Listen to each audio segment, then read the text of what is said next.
Distinguished guest, the President of the United States, accompanied by the Vice President of the United States, Secretary of Defense Lloyd Austin, and General Charles Brown, Jr.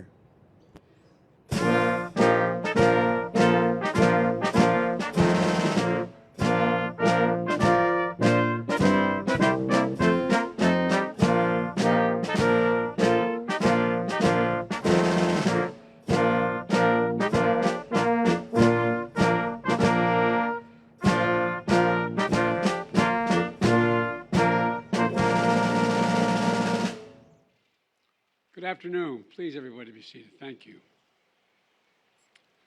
Before I begin, I want to address ongoing budget negotiations with congressional leaders. I'll be very brief. Speaker McCarthy and I have had several productive conversations, and our staffs continue to meet as we speak, as a matter of fact, and they're making progress. I've made clear time and again defaulting on our national debt is not an option. The American people deserve to know that the Social Security payments will be there, the Veterans Hospitals remain open, and that economic progress will be made, and we're going to continue to make it. Default puts all that at risk. Congressional leaders understand that, and they've all agreed there will be no default. And it's time for Congress to act now. Now, I want to be clear that the negotiations we're having with Speaker McCarthy is about the outlines of what the budget will look like, not about default. It's about competing visions for America. Under my administration, we've already cut the deficit by $1.7 trillion in our first 2 years. But Speaker McCarthy and I have a very different view of who should bear the burden of additional efforts to get our fiscal house in order. I don't believe the whole burden should fall on the backs of middle class and working class Americans. My House Republican friends disagree. Instead, Republicans passed a bill that would make huge cuts in important programs that millions of working and middle-class Americans count on. Huge cuts in the number of teachers, police officers, Border Patrol agents, and increased wait times for Social Security claims. And I won't agree to that. I put forward a proposal that will cut spending by more than $1 trillion that freezes spending for the next 2 years. That's on top of the nearly $3 trillion in deficit reduction I previously proposed through a combination of spending cuts and new revenue raisers. I propose making the wealthy begin to pay their fair share, which will reduce the deficit, but it won't cut programs for hardworking Americans depending on it, those funds, in order to continue big tax returns for the wealthiest Americans, America and America's largest corporations. But we can reduce the deficit both in short term and long term with a combination of spending cuts on programs that help big oil and big pharma by closing tax loopholes and making the wealthy pay their fair share. I've reduced the deficit, I said, $1.7 trillion in my first 2 years without raising a cent and raising taxes above anyone making less than $400,000. The economy is growing. The only way to move forward is with a bipartisan agreement, and I believe we'll come to an agreement that allows us to move forward and that protects the hardworking Americans of this country. Now, for the reason we're here. I'm sure you didn't come to hear that. Vice President Harris, Secretary Austin, Representative Calvert, Representative Calhoun, Calhoun's not here, McCollum. And I want to thank you all for joining us. And Chairman Milley, I want to start by thanking you. I really mean it, for your years of service as chairman and for your lifetime of selfless commitment to our country. And I also want to thank your incredible wife, Holly Ann, and your 2 children, Peter and Mary. You know, your family has served alongside you every single step of the way, and our entire country is grateful. As chairman, you've led our military through the most complex security environment our world has faced in a long, long time. And we've strengthened our alliances from NATO to the Indo-Pacific and built new partnerships like AUKUS. We've anticipated new threats in domains like space and cyber. We've addressed challenges that transcend borders and responding to global pandemics by tackling the existential threat of climate change. We've ended the longest war in American history. We've continued to take terrorists off the battlefield, and we've rallied the world to stand with the brave people of Ukraine as they defend their freedom against Russian aggression. So through everything, Secretary Austin and I have had candid and direct counsel. I valued his insight, and more than that, I've truly enjoyed working with you. I trust you completely, completely. You've helped set our country and our military on a course that will put us in the strongest possible position to succeed in the years ahead. I'm looking forward to continuing our work together as you finish your term and prepare to pass the baton to your successor. So today, I have the honor of introducing my nominee to be the next chairman of the Joint Chiefs of Staff, General Charles Q. Brown, Jr. General, welcome. General Brown's a warrior, descended from a proud line of warriors. His father, a U.S. Army Colonel, C.Q. Brown, served in Vietnam. His grandfather, U.S. Army Master Sergeant Robert E. Brown, Jr., led a segregated unit in World War II.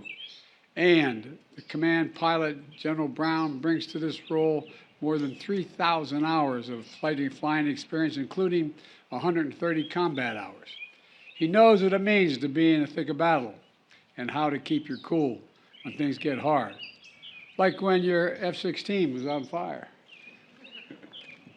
and you returned to the base in Florida in 1991, CQ had to eject more than 300 miles an hour, landing in the Everglades. That's a lot of fun, huh? Well, I tell you what, he was back in the cockpit the next week with a new call sign, Swamp Thing. New call sign. I asked him inside the Oval what it was like, but I'll tell you about that later. General Brown is also a warfighter who's commanded in Europe, the Middle East, and the Indo-Pacific.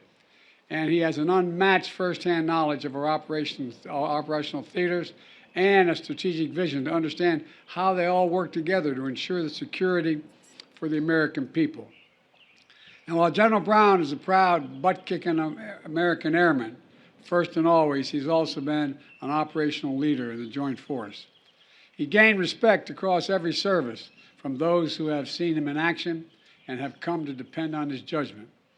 More than that, he gained the respect of our allies and partners around the world, who regard General Brown as a trusted partner and a top-notch strategist. No matter how complicated the mission, from helping build and lead the coalition now of more than 80 nations strong to counter ISIS threats in the Middle East, to positioning our Air Force for the future in the Indo-Pacific, General Brown has built a reputation across the force as an unflappable and highly effective leader. As someone who creates an environment of teamwork, trust, and then executes with excellence. And someone who smokes a mean brisket. Understand you have that smoker still with you. You carry that around everywhere you go. What was it in your? I won't ask you. But General Brown said he doesn't play for second place. He plays to win, and that's obvious. That mindset is going to be an enormous asset to me as Commander-in-Chief and to the United States of America as we navigate challenges in the coming years. Over the past 3 years, as Chief of Staff of the Air Force, General Brown has become known for his signature approach: accelerate, change, or lose. Accelerate, change, or lose. General, you're right on. As I've often said, our world is at an inflection point where the decisions we make today are going to determine the course of our world for decades to come. And to keep American people safe, prosperous, and secure, we have to move fast and adapt quickly. We have to maintain a combat credible force capable of deterring and defeating any potential threat. And we have to manage our competition with China and meet the reality of renewed aggression in Europe. And we need to make sure we retain our competitive edge in an age where emerging technologies from AI to 3D printing could fundamentally change the character of conflict.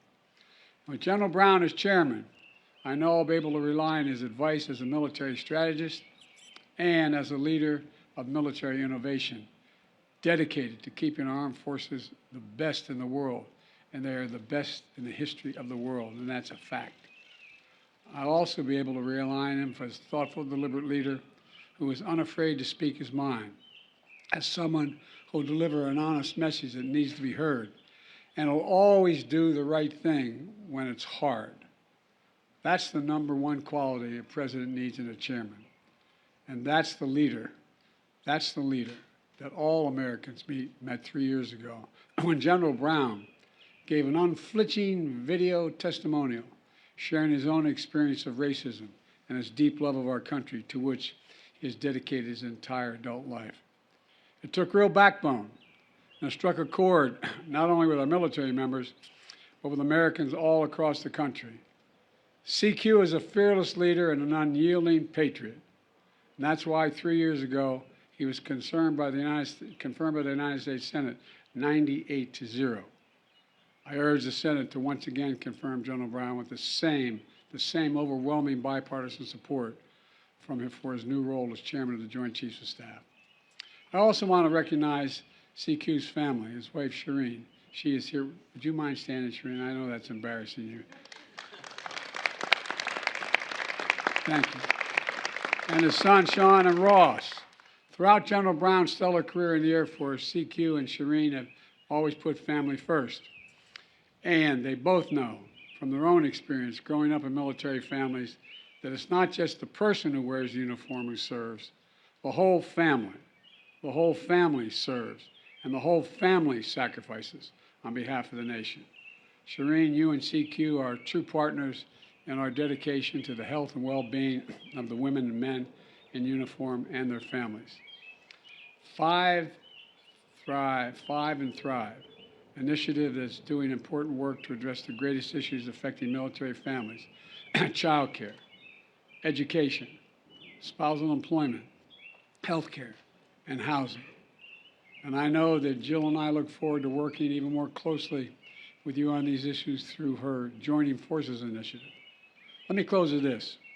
This year will mark the 75th anniversary of an integrated force and the 75th anniversary of women serving in the force and the 50th anniversary of the all-volunteer force. We're celebrating the root of our national strength, the most American of ideas, the most self-evident truth, that all women and men are created equal, and that no more powerful testament to this than the armed forces of the United States of America. The steps we've taken over the decades to harness the full diversity of our nation have grown our armed forces into the greatest fighting force, I'll say it again a second time, the greatest fighting force in the history of the world. And General Brown, you've been an essential leader in making our nation and our force even stronger. You've made history, and you have even made it as a Jeopardy clue. Did you know that? He made it as a Jeopardy clue, the Daily Double, no less. Well, so thank you, General Brown and Shireen and the whole family, for being willing to take on this mission. And I can think of no one better suited or more qualified to lead our force through the challenges and responsibility ahead. And I look forward to having you at my side, advising me as the next chairman and helping keep the American people safe. And thank you all, and thank all the military in the audience here. Thank you for your service, and thank your families as well. And may God protect our troops. Thank you.